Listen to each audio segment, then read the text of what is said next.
കുപ്രസിദ്ധ മോഷ്ടാവ് പിടിയിൽ. കാസർഗോഡ് ചൂരി പള്ളിയിൽ മോഷണം നടത്തിയ പ്രതിയെ കാസർഗോഡ് ടൗൺ പോലീസ് പിടികൂടുകയായിരുന്നു. ആന്ധ്രയിലെ അക്കിവീട് സ്വദേശി മുഹമ്മദ് സൽമാൻ അഹമ്മദിനെയാണ് പോലീസ് സംഘം അക്കിവീട് എന്ന സ്ഥലത്തെത്തി പിടികൂടിയത്. കാസർഗോഡ് ചൂരി പള്ളിയിൽ മോഷണം നടത്തിയ പ്രതിയെ കാസർഗോഡ് ടൗൺ പോലീസിന്റെ നേതൃത്വത്തിലാണ് പ്രതിയുടെ സ്വദേശമായ ആന്ധ്രയിലെ അക്കിവീട് എന്ന സ്ഥലത്തെത്തി പിടികൂടിയത്. ആന്ധ്രാപ്രദേശ് വെസ്റ്റ് ഗോദാവരി അക്കിവീട് സ്വദേശി മുഹമ്മദ് സൽമാൻ അഹമ്മദാണ് പോലീസ് പിടിയിലായത്. പള്ളികൾ മാത്രം കേന്ദ്രീകരിച്ച് മോഷണം നടത്തുന്നതാണ് ഇയാളുടെ മോഷണ രീതി. കണ്ണൂർ, പാനൂർ, മലപ്പുറം, പാലക്കാട്, കസബ, എലത്തൂർ പോലീസ് സ്റ്റേഷനുകളിൽ പള്ളിയിൽ മോഷണം നടത്തിയ കേസുകളിൽ പ്രതിയാണ് ഇയാൾ.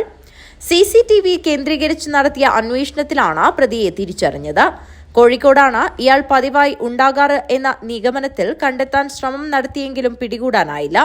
തുടർന്ന് നടത്തിയ അന്വേഷണത്തിൽ ഇയാൾ സ്വദേശമായ ആന്ധ്രയിലേക്ക് പോയിട്ടുണ്ട് എന്ന നിഗമനത്തിലാണ് പോലീസ് സംഘം ആന്ധ്രയിലേക്ക് പുറപ്പെട്ടത്.